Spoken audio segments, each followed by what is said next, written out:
आज के शो में ग्रैंड डेमोक्रेटिक अलायंस ने दोबारा इंतखाबात का मुतालबा कर दिया।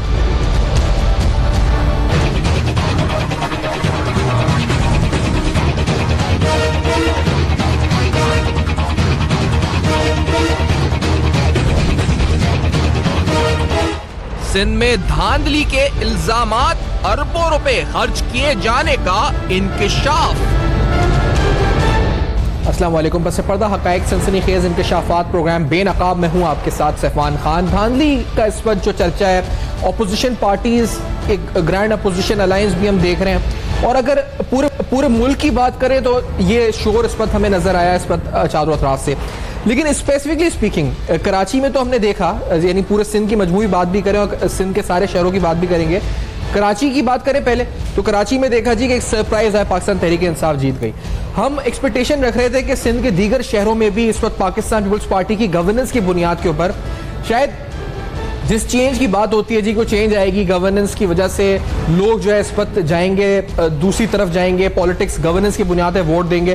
लेकिन पीपल्स पार्टी ने हमने देखा कि अनएक्सपेक्टेडली जो है इस वक्त अच्छा परफॉर्म किया। अब इसके पीछे वजूहात क्या, आज के प्रोग्राम में हम बेनकाब करेंगे। और ये बताने से पहले, क्योंकि ग्रैंड डेमोक्रेटिक अलायंस जो पीपल्स पार्टी के खिलाफ एक मुनज़्ज़म तरीके से अपोजिशन सामने आई थी और पीपल्स पार्टी को बड़े अहम हलकों में चैलेंज किया था उसने आके, तो उसकी कारकर्दगी इलेक्शन में कैसी रही, और फिर उसका मुतालबा के इलेक्शंस दोबारा होने चाहिए सूबा सिंध में। इस मुतालबे के पीछे आखिर लॉजिक क्या है और उनका मुतालबा आगे और उनका लाहेमल आगे क्या हो सकता है। अहम तरीन शख्सियत डॉक्टर फहमीदा मिर्जा साहिबा मेरे साथ इस वक्त प्रोग्राम में मौजूद हैं। डॉक्टर साहिबा, आपका शुक्रिया, आपने प्रोग्राम में ज्वाइन किया। जीडीए का अगला लाहेमल डॉक्टर साहिबा क्या है? हमने आपकी प्रेस कॉन्फ्रेंस डिटेल में कवर भी की, सुनाई भी लोगों को। जीडीए का नेक्स्ट स्टेप क्या है? जी, मैं सबसे पहले तो आपके चैनल की बहुत शुक्रगुजार हूँ, क्योंकि और जो बड़े चैनल्स हैं वो सिर्फ उन लोगों को कवर करते हैं, बड़ी पॉलिटिकल पार्टीज़, और जहाँ से बड़े बड़े इश्तिहार।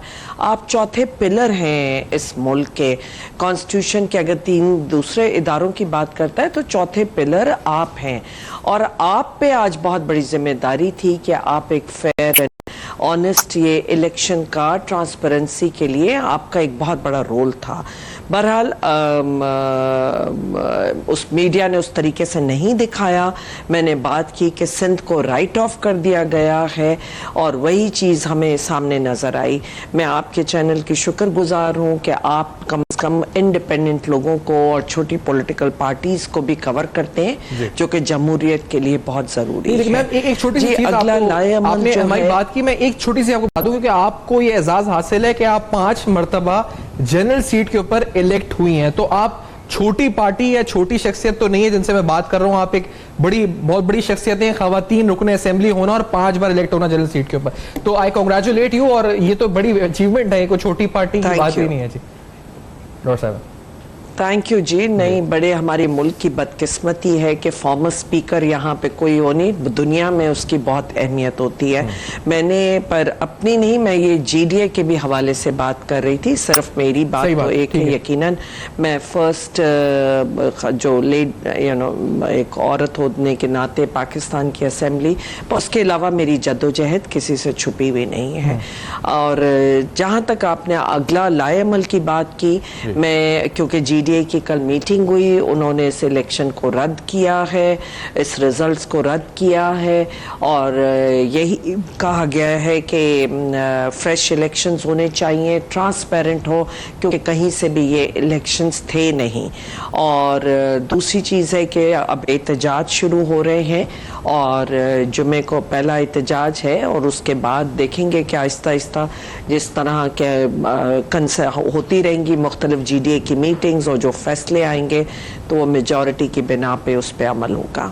अच्छा, और एक चीज मैम, क्योंकि आपके हल्के के हवाले से पहले एक तो आपकी एप्लीकेशन है जो 29 जुलाई की है, जिसमें आपने कहा है कि मैनिपुलेट और टेम्परिंग की गई है रिजल्ट्स के अंदर, और फिर एक आरओ का लेटर है जो सामने नजर आ रहा है, जिसके अंदर रिकाउंटिंग प्रोसीजर पर उस आरओ ने कहा है जी कि आपकी तरफ से रोका गया, उस रुकावट डाली गई, 13 हल्कों का हो चुका था 13 पोलिंग स्टेशन के बाद।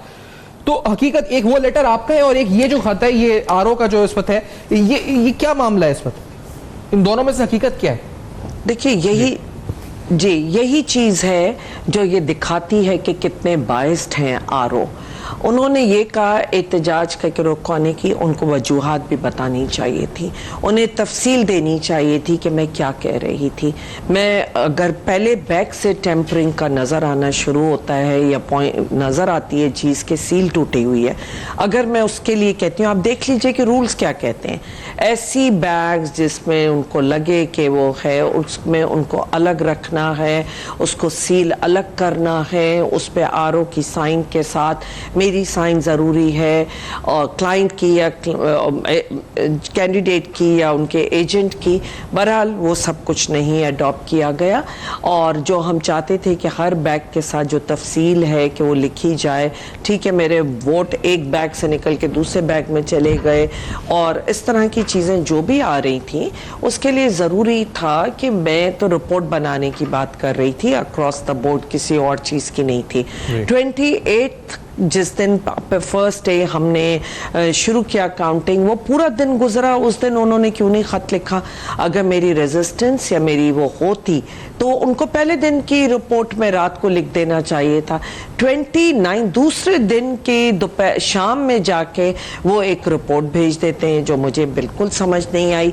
और हालांकि उसी दिन मेरे मुखालिफ जो भी थे कि वो 30-40 हज़रात वहाँ पे अचानक से पहुँच गए, और उन्होंने उसी दिन प्रेस कॉन्फ्रेंस की है जो रिकॉर्ड का हिस्सा है। आप अपने मीडिया में आज कोई चीज़ आप लोगों से छुपी हुई नहीं है, ज़रा उस प्रेस कॉन्फ्रेंस को निकाल के देख लीजिए। अगर रुकावट मैंने डाली थी तो उन्होंने तो मेरा नाम नहीं लिया। उन्होंने कहा कि जी हाँ घबरा रहे हैं काउंटिंग के प्रोसेस को, और मुख्तलिफ बातें करते रहे, लेकिन मेरे हवाले से बात नहीं की। मुझे समझ नहीं आया कि आरओ साहब ने मेरा नाम क्यों इस तरह लिया। क्या कभी वन साइडेड बात होती है, कभी एक शख्स पे रख के बात की जाती है? वैसे भी जो मेरा किरदार है वो आप सबके सामने है। मैंने आपने जैसे बात की, मैं असेंबली की स्पीकर रही हूँ। अगर मैं वहाँ जितना मुझे टॉलरेंस का वहाँ पे होता है कि जितनी पेशेंस दिखानी पड़ती है, आप इतनी कुछ बातें आगे से सुनते हैं, जो दिल चाहता है मेंबर बोल देते हैं। उस चेयर पे बैठ के मैंने जो टॉलरेंस दिखाई, 5 साल का मेरा किरदार, मेरी जो भी शख्सियत है वो आपके सामने है, किसी से छुपी हुई नहीं है। इसलिए इस तरह का कमेंट आपकी तरफ से आना, मैं समझती हूँ ये चीख चीख के कह रहा है कि वो खुद कितने बायस। अच्छा, ये जो दो चीजें और आपने, क्योंकि एक प्रेस कॉन्फ्रेंस में एक जिक्र आपकी तरफ से ये हुआ कि प्राइवेट इंडिविजुअल्स, सरकारी नहीं, प्राइवेट इंडिविजुअल्स थे जो पोलिंग की इस एक्सरसाइज में शामिल थे। और दूसरी बात, आपके जो मुखालिफ कैंडिडेट थे, क्योंकि इससे मैं ये नहीं कि आपके इलेक्शन की बात कर रहा हूँ, ओवरऑल पूरे सिंध की, उधर जो आपने ओमनी के ट्रैक्टर्स का जिक्र किया है, मैंने कुछ पिक्चर्स भी देखी थी, तो क्या कुछ प्राइवेट इंडिविजुअल्स, बिजनेस इंटरप्राइजेस भी इन्वेस्टमेंट कर रहे थे फॉर पीपल्स पार्टी? क्या हो क्या रहा था? मतलब ये क्या बात है, ट्रैक्टर्स भी दिए गए कैंडिडेट को? जी देखिए, वो तो आपने जिस तरह कहा कि तस्वीरें देखी और बिसर ज़मीन पे थी, आपकी कैमरा की आंख ने भी देखी है, सब कुछ देखा है कि जो कैंडिडेट हैं उनके उस पर खड़ी हैं बेतहाशा, और खुद लोग बताते हैं, खुद लोग कह रहे हैं, क्लिप्स भी हैं, किसी से झूठे वादे थे, किसी से सच्चे वादे थे। अब जिनसे झूठे वादे थे वो खुल के सामने आ रहे हैं, वो अपने बयान भी दे रहे हैं। मुख्तलिफ गरीब लोगों को मुख्तलिफ तरीक़ों से बेवकूफ़ बनाया गया, उनको मुख्तलिफ तरीके से लालच दी गई, किसी को घर बनाना था, किसी को जो ज़रूरत थी। बहरहाल ये तो जो पोलिंग है जीतने के लिए उनको ये ट्रैक्टर के नाम रखे गए थे, और जो वहाँ पे पार्क थे। बहुत अफसोस की बात है कि इलेक्शन कमीशन को जो इतने एक कोड की बात करती है और रिफॉर्म्स की बात हुई, 40 लाख एक MNA को खर्च करना था। ज़रा वहाँ जाके देख, सर ज़मीन पे सबको पता था कि कितना पैसा खर्च हो रहा है, पानी की तरह पैसा बहाया जा रहा है। ख़ास तौर पे मेरे हलके में हो रहा है, कितनी एक एक पोलिंग पे अगर 20-20 गाड़ियाँ दी हुई हों, बांटी हुई हों वर्क के लिए, तो वो सब शवाहिद मौजूद हैं। तो बहरहाल एक अफसोस की बात है कि इलेक्शन कमीशन ने किसी चीज़ का नोटिस नहीं लिया, डीआरओ ने इसका नोटिस नहीं लिया, डिस्ट्रिक्ट इलेक्शन कमीशन जो सबसे बड़े कल्प्रिट हैं उन्होंने उसका नोटिस नहीं लिया, कोई एक्शन इलेक्शन कमीशन की तरफ से नहीं आए, बार बार वायोलेशन हुई, बार बार कोड ऑफ कंडक्ट जो था कि उसका वो हो रहा था, लेकिन कुछ कहीं भी कोई कदम नहीं उठाया गया। और जहाँ तक मैं प्राइवेट लोग कह रही हूँ, वो उनके रिश्तेदार थी, वो खवातीन थी जो अंदर मौजूद थी, एजेंट्स के अलावा मौजूद थी, जो वहाँ अंदर भी हर शख्स को जाके लालच दे रहे थे और पैसे बांट रहे थे। मर्दों में भी इसी तरह हाल था, पोलिंग स्टाफ में भी एक दो मतलब वो यही होता था कि प्रिजाइडिंग ऑफिसर और असिस्टेंट प्रिजाइडिंग ऑफिसर के बाद जो पोलिंग स्टाफ थे उनमें भी वो खुफिया तौर पे वो प्राइवेट मतलब वो इनकी जाती घर के अफराद ये तो कैमरे लगे होंगे ना सीसीटीवी फमीदा साहबा, जो 21,000 उन्होंने कहा था सिंध केयरटेकर सेटअप ने कि हमने लगाए हैं। तो अगर प्राइवेट इंडिविजुअल्स अंदर लोगों को पैसा और रिश्वत ऑफर कर रहे थे या इन्फ्लुएंस कर रहे थे, तो ये तो सारा फुटेज इसका मतलब मौजूद होगा निगरान सेटअप के पास। 21,000 कैमरे इन्होंने इंस्टॉल किए हुए थे ये इलेक्शन कमीशन के पास। जी देखिए, बिल्कुल, और मैंने यही कहा है कि सीसीटीवी कैमरा कोर्ट का और जितने ये कैमरास हैं उसका डेटा और वो सील उसको फौरन इलेक्शन कमीशन को अपने पास ले लेना चाहिए, अपने कंट्रोल में ले लेना चाहिए। मतलब इससे पहले कि वो डेटा चेंज हो, वो सारी चीज़ें चेंज हो और वो उनको अपने कंट्रोल में ले लेनी चाहिए। एज फार एज वो, क्योंकि जब औरतें होती हैं, बहुत सारी औरतें थी, उन औरतों के बीच में अगर ये खवातीन दूसरी भी मौजूद थी तो कि वो है वोटर है क्या है, क्योंकि मैंने खुद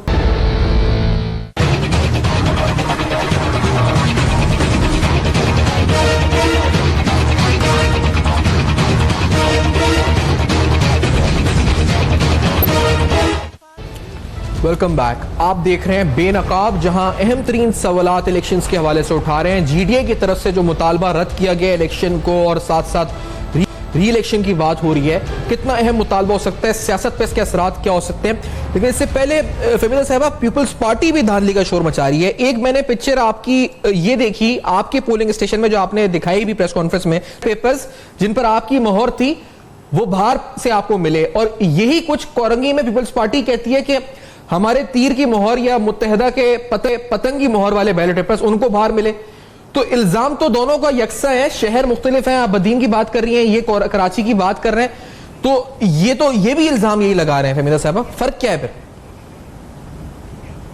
जी देखिए, वही इलेक्शन कमीशन का फेलियर है और यकीनन कि जो उनको काम था, जिस तरह वो इंश्योर कर रहे थे ट्रांसपेरेंसी, और वो नहीं हुआ।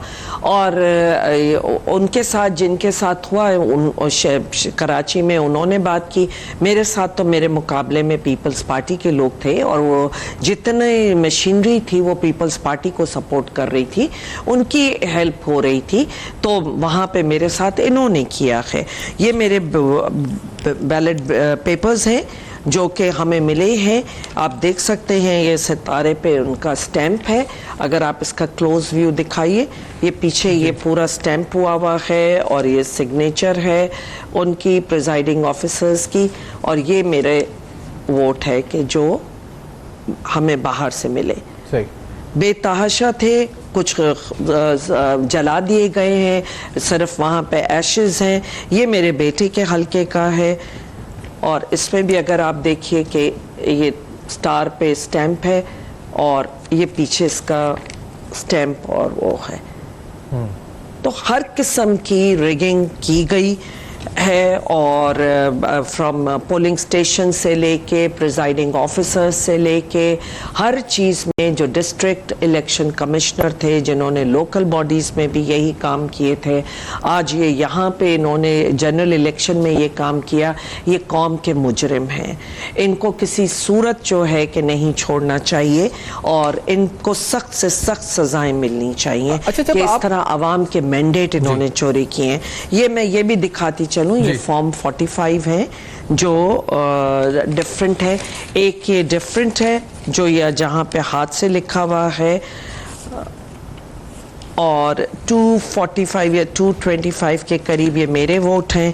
ये दूसरा है जो टाइप्ड है और जिसके सिग्नेचर भी नीचे सेम है और जो कि 0 है वहाँ मेरा वोट।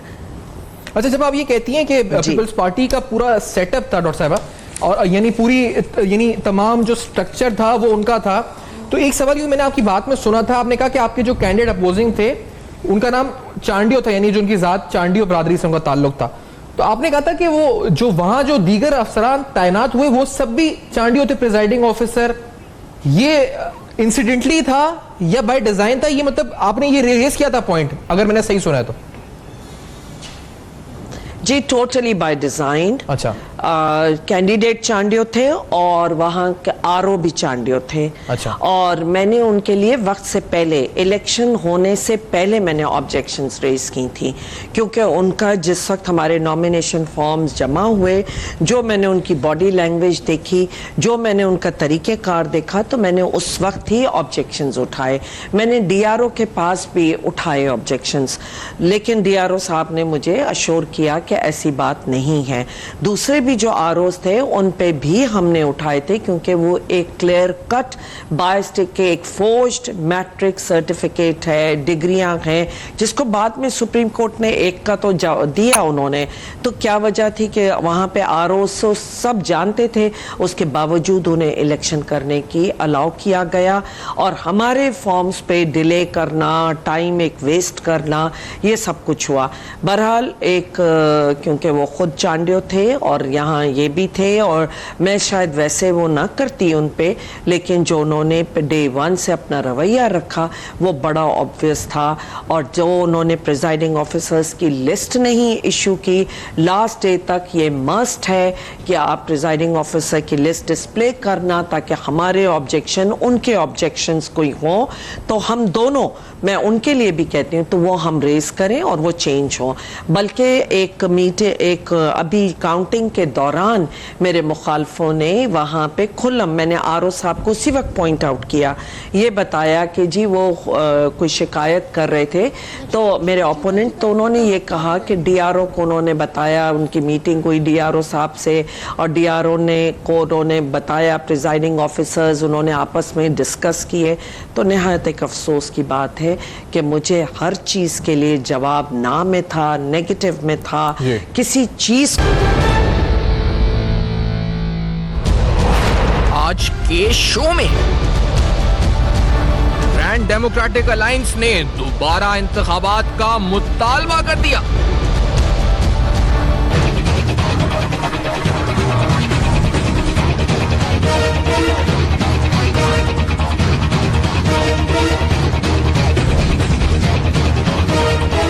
सिंध में धांधली के इल्जामात, अरबों रुपए खर्च किए जाने का इंकिशाफ। अस्सलाम वालेकुम। बस पर्दा हकायक सनसनीखेज इंकिशाफात प्रोग्राम बेनकाब में हूँ आपके साथ सैफान खान। धांधली का इस वक्त जो चर्चा है, ऑपोजिशन पार्टीज, एक ग्रैंड अपोजिशन अलायंस भी हम देख रहे हैं, और अगर पूरे मुल्क की बात करें तो ये शोर इस वक्त हमें नजर आया इस वक्त चारों अतराफ से। लेकिन स्पेसिफिकली स्पीकिंग, कराची में तो हमने देखा, यानी पूरे सिंध की मजमूई बात भी करें और सिंध के सारे शहरों की बात भी करेंगे, कराची की बात करें पहले, तो कराची में देखा जी कि एक सरप्राइज है, पाकिस्तान तहरीक इंसाफ जीत गई। हम एक्सपेक्टेशन रख रहे थे कि सिंध के दीगर शहरों में भी इस वक्त पाकिस्तान पीपल्स पार्टी की गवर्नेंस की बुनियाद के ऊपर शायद जिस चेंज की बात होती है जी, कोई चेंज आएगी गवर्नेंस की वजह से, लोग जो है इस वक्त जाएंगे, दूसरी तरफ जाएंगे, पॉलिटिक्स गवर्नेंस की बुनियाद पे वोट देंगे। लेकिन पीपल्स पार्टी ने हमने देखा कि अनएक्सपेक्टेडली जो है इस वक्त अच्छा परफॉर्म किया। अब इसके पीछे वजूहात क्या, आज के प्रोग्राम में हम बेनकाब करेंगे। और ये बताने से पहले, क्योंकि ग्रैंड डेमोक्रेटिक अलायंस जो पीपल्स पार्टी के खिलाफ एक मुनज़्ज़म तरीके से अपोजिशन सामने आई थी और पीपल्स पार्टी को बड़े अहम हलकों में चैलेंज किया था उसने आके, तो उसकी कारकर्दगी इलेक्शन में कैसी रही, और फिर उसका मुतालबा के इलेक्शंस दोबारा होने चाहिए सूबा सिंध में, इस मुतालबे के पीछे आखिर लॉजिक क्या है और उनका मुतालबा आगे और उनका लाहेमल आगे क्या हो सकता है। अहम तरीन शख्सियत डॉक्टर फहमीदा मिर्जा साहिबा मेरे साथ इस वक्त प्रोग्राम में मौजूद हैं। डॉक्टर साहिबा, आपका शुक्रिया, आपने प्रोग्राम में ज्वाइन किया। जीडीए का अगला लाहेमल डॉक्टर साहिबा क्या है? हमने आपकी प्रेस कॉन्फ्रेंस डिटेल में कवर भी की, सुनाई भी लोगों को। जीडीए का नेक्स्ट स्टेप क्या है? जी, मैं सबसे पहले तो आपके चैनल की बहुत शुक्रगुजार हूँ, क्योंकि और जो बड़े चैनल्स हैं वो सिर्फ उन लोगों को कवर करते हैं, बड़ी पॉलिटिकल पार्टीज़, और जहाँ से बड़े बड़े इश्तिहार। आप चौथे पिलर हैं इस मुल्क के। कॉन्स्टिट्यूशन के अगर 3 दूसरे इदारों की बात करता है तो चौथे पिलर आप हैं, और आप पे आज बहुत बड़ी जिम्मेदारी थी कि आप एक फेयर ऑनेस्ट ये इलेक्शन का ट्रांसपेरेंसी के लिए आपका एक बहुत बड़ा रोल था। बहरहाल उस मीडिया ने उस तरीके से नहीं दिखाया। मैंने बात की कि सिंध को राइट ऑफ कर दिया गया है, और वही चीज़ हमें सामने नज़र आई। मैं आपके चैनल की शुक्रगुजार हूँ कि आप कम से कम इंडिपेंडेंट लोगों को और छोटी पॉलिटिकल पार्टीज़ को भी कवर करते हैं, जो कि जमहूरियत के लिए बहुत ज़रूरी है। मैम एक छोटी सी चीज़ आपने हमारी बात की, मैं एक छोटी सी आपको बता दूं, क्योंकि आपको ये एजाज़ हासिल है कि आप 5 मरतबा जनरल सीट के ऊपर इलेक्ट हुई हैं, तो आप छोटी पार्टी या छोटी शख्सियत तो नहीं है जिनसे मैं बात कर रहा हूं। आप एक बहुत बड़ी शख्सियत हैं, खवातीन रुकने असेंबली होना और 5 बार इलेक्ट होना जनरल सीट के ऊपर। तो आई कांग्रेचुलेट यू, और ये तो बड़ी अचीवमेंट है, कोई छोटी पार्टी की बात ही नहीं है जी। डॉक्टर साहब थैंक यू जी। नहीं, बड़े हमारे मुल्क की बदकिस्मती है कि फॉर्मर स्पीकर यहाँ पे कोई हो नहीं, दुनिया में उसकी बहुत अहमियत होती है। मैंने पर अपनी नहीं, मैं ये जीडीए के भी हवाले से बात कर रही थी, सिर्फ मेरी बात तो एक है। यकीनन मैं फर्स्ट जो लेड एक औरत होने के नाते पाकिस्तान की असेंबली, उसके अलावा मेरी जद्दोजहद किसी से छुपी हुई नहीं है। और जहाँ तक आपने अगला लाएअमल की बात की, मैं क्योंकि जीडीए की कल मीटिंग हुई, उन्होंने इस इलेक्शन को रद्द किया है, इस रिजल्ट्स को रद्द किया है, और यही कहा गया है कि फ्रेश इलेक्शंस होने चाहिए, ट्रांसपेरेंट हो, क्योंकि कहीं से भी ये इलेक्शंस थे नहीं। और दूसरी चीज़ है कि अब एहतजाज शुरू हो रहे हैं, और जुमे को पहला एहतजाज है, और उसके बाद देखेंगे कि आहिस्ता आहिस्ता जिस तरह के होती रहेंगी मुख्तलिफ जीडीए की मीटिंग्स, और जो फैसले आएंगे तो वो मेजॉरिटी की बिना पे उस पर अमल होगा।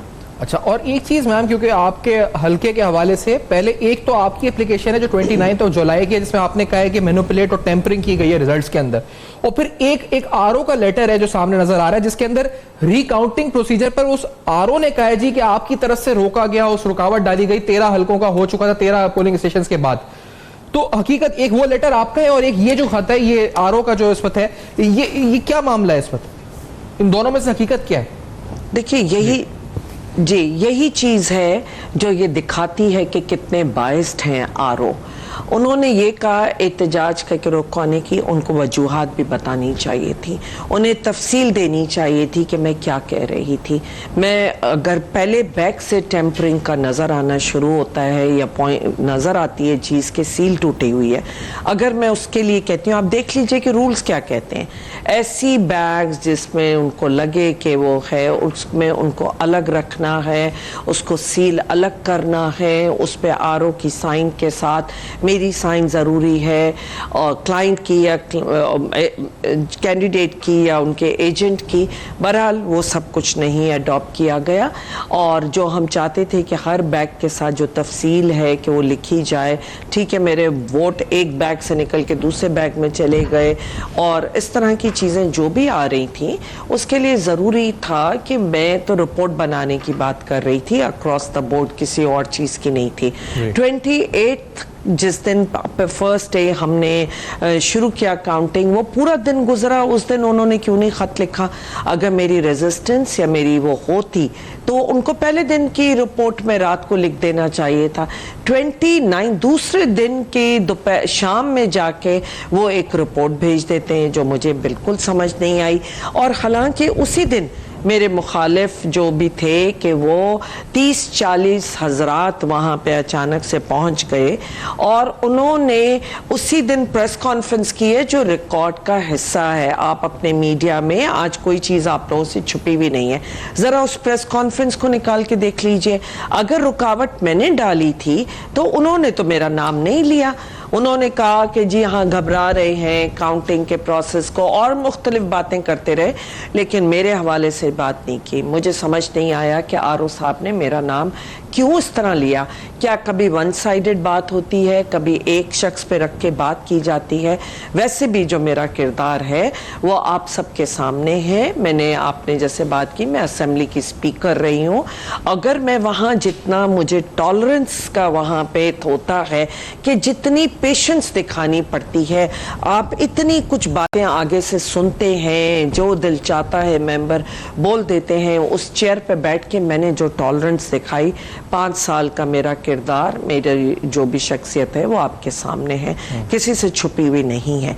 इसलिए इस तरह का कमेंट आपकी तरफ से आना, मैं समझती हूँ ये चीख चीख के कह रहा है कि वो खुद कितने बायस है। अच्छा, ये जो दो चीजें और आपने, क्योंकि एक प्रेस कॉन्फ्रेंस में एक जिक्र आपकी तरफ से ये हुआ कि प्राइवेट इंडिविजुअल्स, सरकारी नहीं, प्राइवेट इंडिविजुअल्स थे जो पोलिंग की एक्सरसाइज में शामिल थे। और दूसरी बात, आपके जो मुखालिफ कैंडिडेट थे, क्योंकि इससे मैं ये नहीं कि आपके इलेक्शन की बात कर रहा हूँ, ओवरऑल पूरे सिंध की, उधर जो आपने ओमनी के ट्रैक्टर्स का जिक्र किया है, मैंने कुछ पिक्चर्स भी देखी थी, तो क्या कुछ प्राइवेट इंडिविजुअल्स, बिजनेस इंटरप्राइजेस भी इन्वेस्टमेंट कर रहे थे फॉर पीपल्स पार्टी? क्या हो क्या रहा था? मतलब ये क्या बात है, ट्रैक्टर्स भी दिए गए कैंडिडेट को?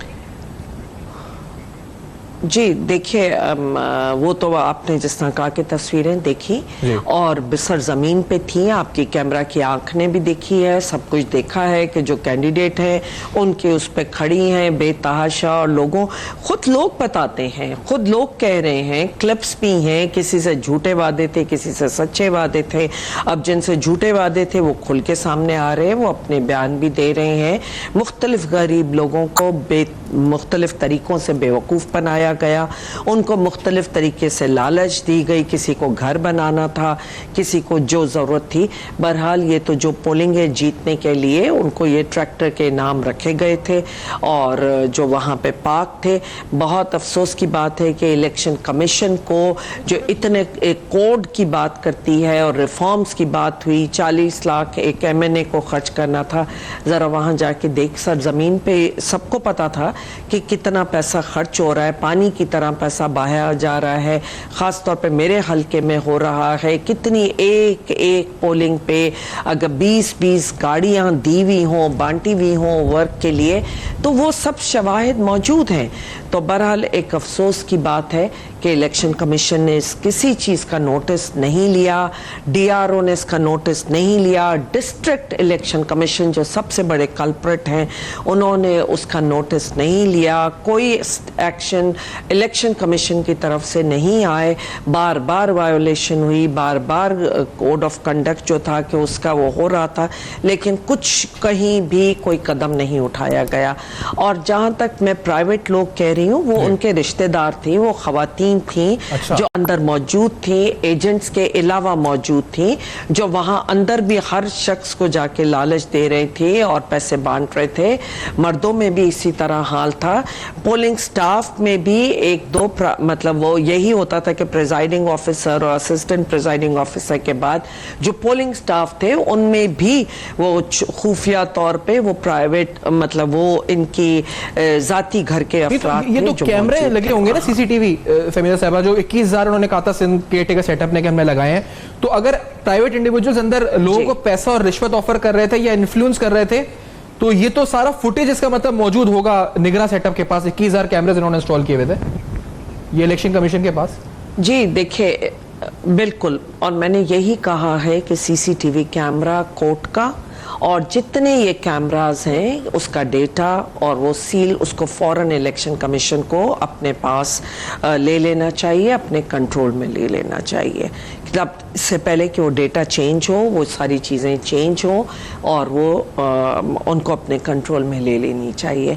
एज फार एज वो, क्योंकि जब औरतें होती हैं, बहुत सारी औरतें थी, उन औरतों के बीच में अगर ये खवातीन दूसरी भी मौजूद थी तो कि वो हैं वोटर हैं क्या है, क्योंकि मैंने खुद पूछा, मैंने खुद बहुतों को आइडेंटिफाई किया और मैंने कहा, एक आध के तो नाम भी मैं आपको दे सकती हूँ। ज़रा सा ये था मुझे कि इन्वेस्टिगेशन आगे चाहती हूँ कि किसी कोई इदारा करे और जब वो हो मैं तो इसकी चाहती हूँ कि पूरा एक प्रॉपर इसका इन्वेस्टिगेशन होनी चाहिए। अच्छा, एक ब्रेक की तरफ बढ़ते हैं और इसके बाद कुछ और आपके जो एतराज़ात लाहेअमल आगे, और बिलखुसूस जब री इलेक्शन की बात होती है तो उसके फिर हवाले से बहुत से सवालात उठ सकते हैं। आगे जी क्या प्रोसीजर होगा, किस तरीके से होंगे, क्या आपने जहन में प्लान है, ये सब कुछ हम करेंगे बेनकाब, लेकिन इस ब्रेक के बाद मेरे साथ।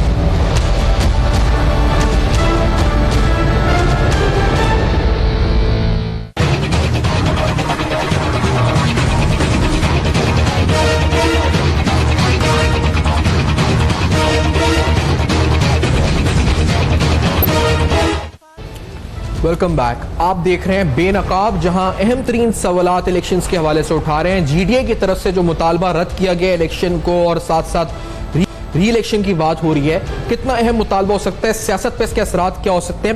लेकिन इससे पहले फहमीदा साहबा, पीपल्स पार्टी भी धांधली का शोर मचा रही है। एक मैंने पिक्चर आपकी ये देखी, आपके पोलिंग स्टेशन में जो आपने दिखाई भी प्रेस कॉन्फ्रेंस में, पेपर्स जिन पर आपकी मोहर थी वो बाहर से आपको मिले, और यही कुछ कोरंगी में पीपल्स पार्टी कहती है कि हमारे तीर की मोहर या मुत्तहदा के पतंग की मोहर वाले बैलेट पेपर्स उनको बाहर मिले।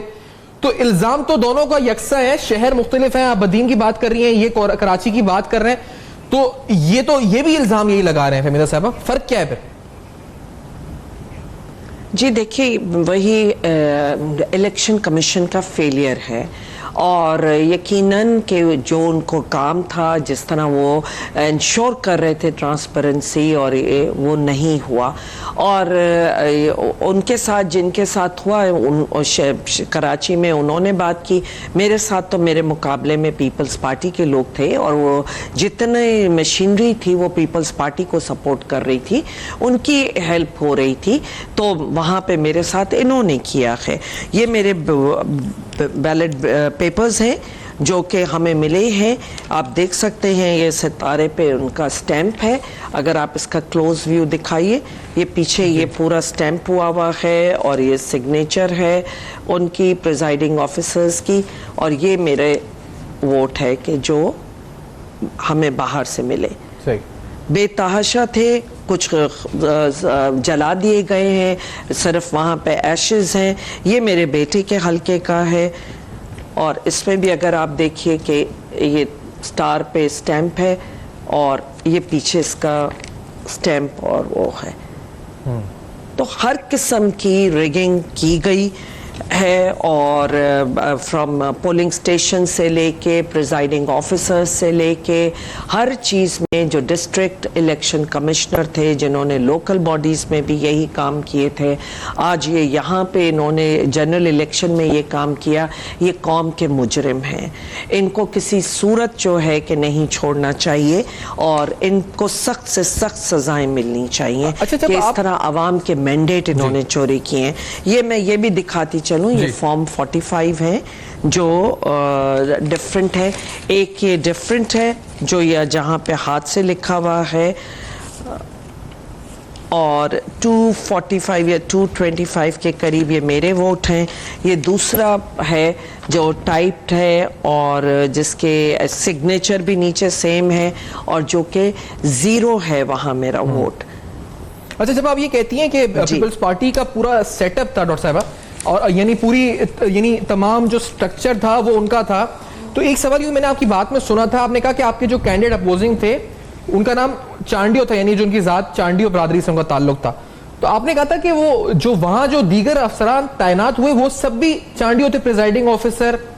ये इंसिडेंटली था या बाय डिजाइन था? ये मतलब आपने ये रेज किया था पॉइंट, अगर मैंने सही सुना है तो?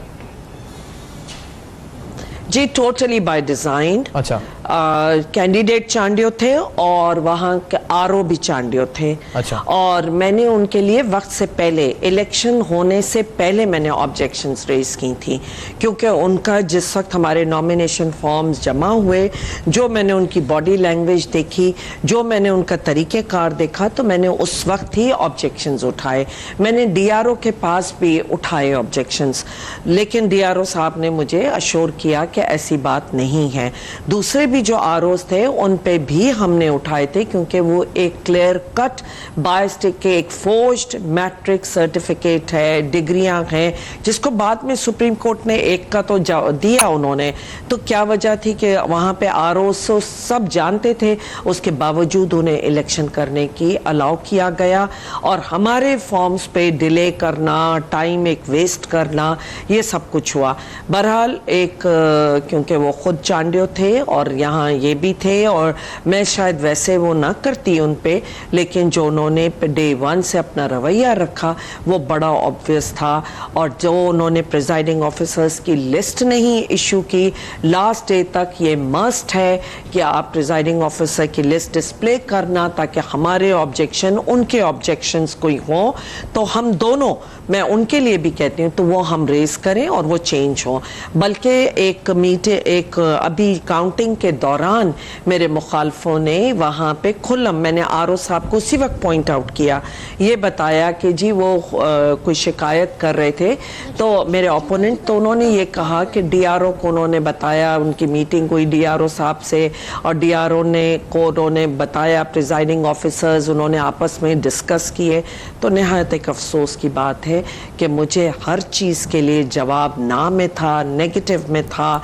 किसी बार देखिए, और फिर मुल्क के अंदर स्टेबिलिटी की बात होती है, तो अभी तो नई हुकूमत आई है, नया पाकिस्तान लोग कह रहे हैं, खान साहब को स्टेबिलिटी देने की बात कर रहे हैं, और इस वक्त वो कुव्वतें जैसे नून लीग है और दीगर कुव्वतें जिनको कहा जाता है जो एंटी स्टेट या कोई ऐसा नैरेटिव, वो डिस्टेबलाइज करना चाह रहे हैं सिस्टम को, तो आप किस सफ में खड़ी होंगी? आपकी पार्टी यानी जीडीए किस सफ में खड़ी होना चाहती है, नून लीग वाली सफ में या पीटीआई वाली सफ में जो नया पाकिस्तान कह रही है? कौन सी सफ में आप लोग होंगे जीडीए?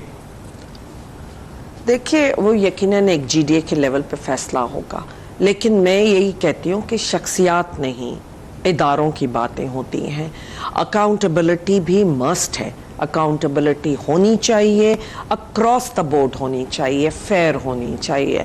अगर चंद की होगी और बाकियों की नहीं होगी तो ये इसके लिए सिंध सफ़र क्यों करे?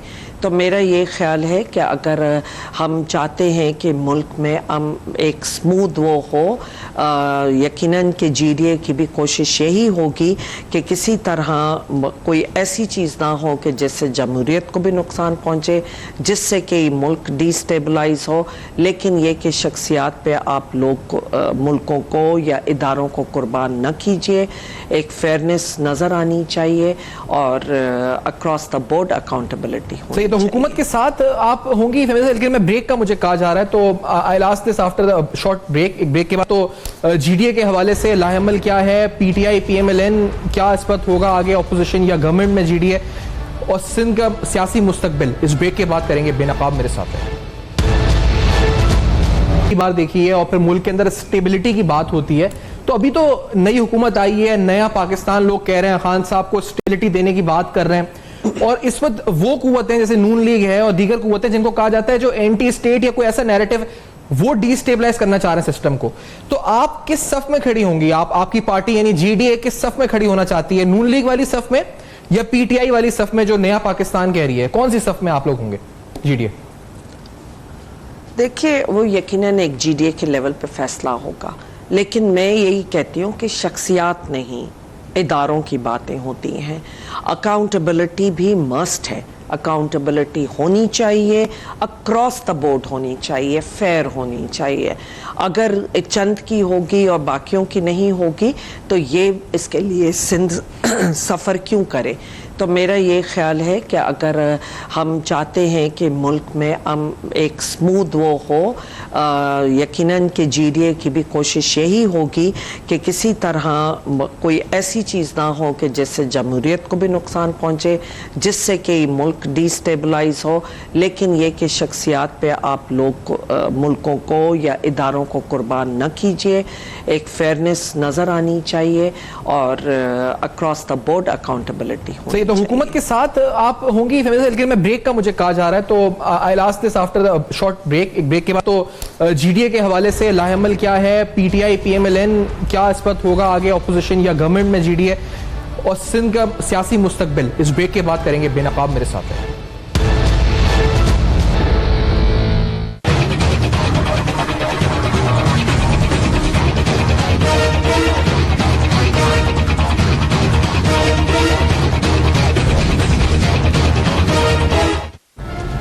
Welcome back. आप देख रहे हैं बेनकाब, और बेनकाब में अहम तरीन हवालों से सवाल उठा रहे हैं गवर्नेंस के लिहाज से। फहमीदा मिर्जा साहिबा, सूबे सिंध में गवर्नेंस का स्ट्रक्चर आपको क्या इंप्रूव होता हुआ कोई उम्मीद लगती है, नजर आती है in the next 5 years after these elections? अगर ये इलेक्शन नहीं होते, आपका मुतालबा, मुराद अली शाह साहब का नाम बिलावल ने लिया है, बिलाल भुट्टो साहब ने, आपको क्या लगता है वही स्ट्रक्चर, वही सेटअप, वही डिलीवरी मैकेनिज्म या कुछ तब्दीली? देखिए, वही मिनिस्टर, वही चीफ मिनिस्टर और वही सब कुछ, तो आप मुझे बताइए क्या तब्दीली आएगी, क्या चेंज आएगा? अगर और सबसे बड़ी बात यह है कि अगर एक को पता है कि अगर हम किसी तरह प्लेटर में रख के जिनको मैंडेट मिले हों और अपोजिशन वीक हो, अगर अपोजिशन वीक हुई और अगर दूसरी जो पॉलिटिकल पार्टीज हैं जैसे MQM है या वो कोई भी अगर हुकूमत का हिस्सा बनने गई तो उससे अपोजिशन वीक होगी। अपोजिशन के वीक होने से जमहूरियत वीक होती है क्योंकि गवर्नेंस फिर खराब हो जाए। एक तो सबसे पहले मेरी नज़र में अपोजिशन स्ट्रांग होनी चाहिए और ये जितनी पॉलिटिकल पार्टीज हैं उनको हुकूमत का हिस्सा नहीं बनना चाहिए। दूसरी चीज़ ये है, जब तक मैं भी स्पीकर थी और मैंने जिस तरह परफॉर्म किया, मैंने अक्रॉस द बोर्ड सबके साथ एक फेयर रवैया रखा और जिसके लिए मुझे बोलने की ज़रूरत नहीं, आज पूरे पाकिस्तान ने बोला है, दुनिया ने बोला है। मैंने अपोजिशन के को ये महसूस नहीं होने दिया था कि वो अपोजिशन पे, क्योंकि ये काम स्पीकर का नहीं होता। पिछले 5 सालों में जो कुछ सिंध असेंबली में हुआ है, अगर कोई डॉक्टर साहब से शिकायत थी, मेरे बेटे जो बैरिस्टर हैं और वो अपना एक किरदार अदा करना चाहते थे, वो एज अ पार्लियामेंटेरियन काम करना चाहते थे, लेकिन वहाँ सिंध असेंबली के स्पीकर्स ने टोटली एक बायस्ड एटीट्यूड रखा, एक पार्लियामेंट को अपनी सियासत का एक वो रखा और बदतरीन तरीके से सिंध असेंबली की परफॉर्मेंस रही और वो चलाया गया।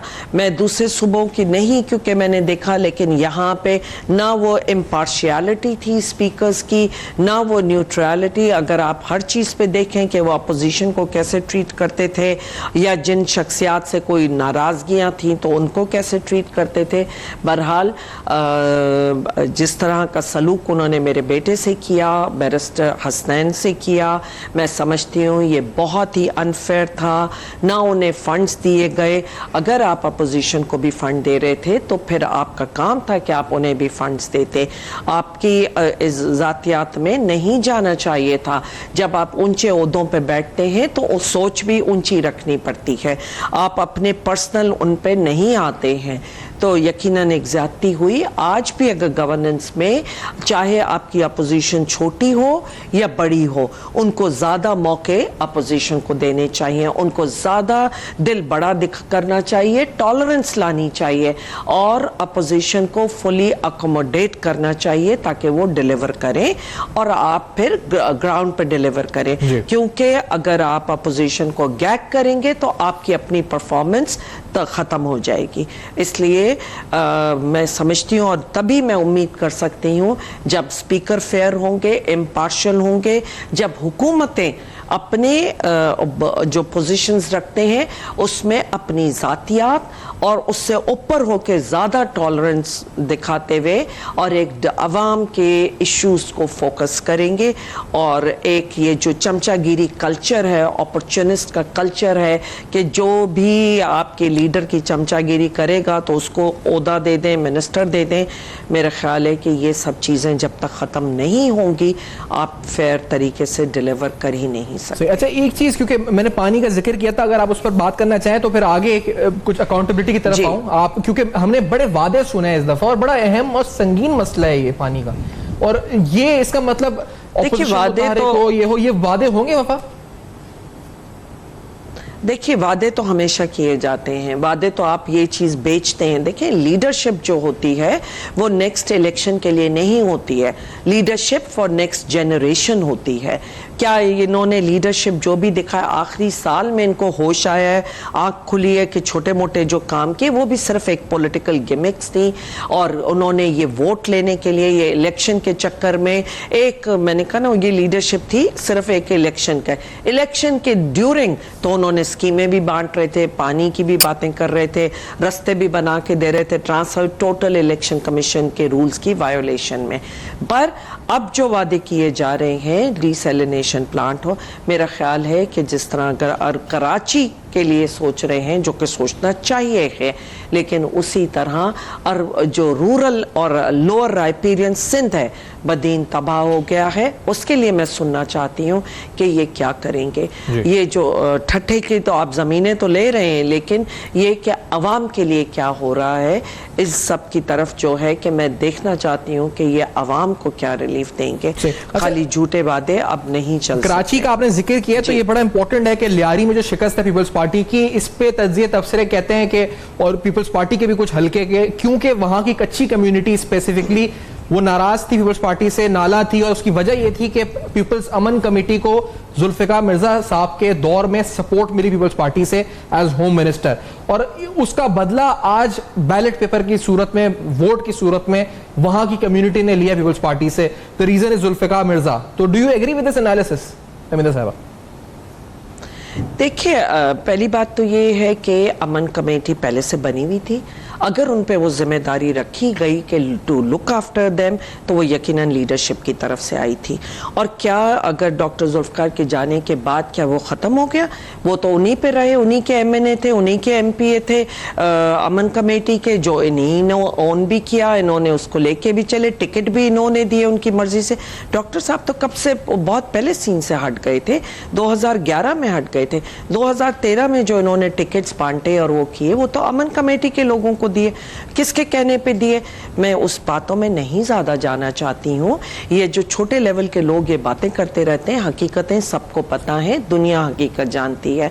अब भी जो लियारी में शिकस्त हुई है, यकीनन एक बहुत बड़ा नुकसान है पीपल्स पार्टी के लिए, क्योंकि कहा यह जाता था कि अगर लियारी से पीपल्स पार्टी खत्म होगी तो फिर पीपल्स पार्टी खत्म हो गई, और वो उसका सबूत मिल गया आज कि जो भी वहाँ एंगर था पीपल्स पार्टी को और मतलब के खिलाफ, क्योंकि जिस तरह उन्होंने लियारी के साथ ज्यादती की, जुल्म किया, जान निसारा ने बेनज़ीर के साथ जुल्म किया, वो मैं समझती हूँ उन्होंने अपना एंगर उस बैलेट पे निकाला। और मुझे अफसोस ये है और मुझे हैरत भी इस चीज़ का है, आप दूसरे उसमें तो रिकाउंटिंग की बात भी करते हैं और कहते हैं कि उनका खोला जाए, आप लियारी पे क्यों नहीं कर रहे? लियारी को भी तो खोलना चाहिए ना कि रिकाउंटिंग हो। उसके लिए तो आप डाला भी नहीं, चैलेंज भी नहीं किया रिजल्ट। मेरा ख्याल था कि अगर वो इतना बड़ा गढ़ था और वहाँ पे हुई, तो इनको ज़रूर उस पर भी रिकाउंटिंग होनी चाहिए थी, और उसमें भी उनको जो है कि डालना तो चाहिए था, चेक तो करना चाहिए था। बहरहाल निहायत एक अफसोस की बात है कि जिस तरह 10 साल में पार्टी ने को नुकसान हुआ और जिस तरह पार्टी ने चलाया, और ये चंद लोग टीवी पे बिठा के इन्होंने ही ज़्यादा नुकसान किया है। मैं अब उम्मीद करती हूँ कि बिलावल साहब अगर आगे आ रहे हैं और वो इस चीज़ का चार्ज लेंगे तो शायद खुदा करे कि उसमें कुछ बेहतरी आए, और शायद जो है कि कुछ बेहतरी के या गवर्नेंस के हवाले से कुछ वो बेहतर कर सकें। ठीक है फहमी साहब, आपका बहुत बहुत शुक्रिया अदा करेंगे, आपने आज ज्वाइन किया और अपने तहफ़्फ़ुज़ात, आपके जो मुस्तकबिल का लाएमल है, आप सुन रहे थे जीडीए के हवाले से, यानी ग्रैंड डेमोक्रेटिक अलायंस के हवाले से, जिन्होंने मुस्तरद किया इलेक्शंस को और मुस्तकबिल के लाएमल के हवाले से बताया कि आगे क्या करने जा रहे हैं। इनको तहफ़्फ़ुज़ात हैं, इनके एतराज़ात हैं जो कि इलेक्शन कमीशन से मुताल्लिक़ हैं। फॉर फीडबैक आप लिख सकते हैं हमारे ईमेल, फेसबुक और ट्विटर पर। देखते रहिएगा, अब तक अपना बहुत ख्याल रखें।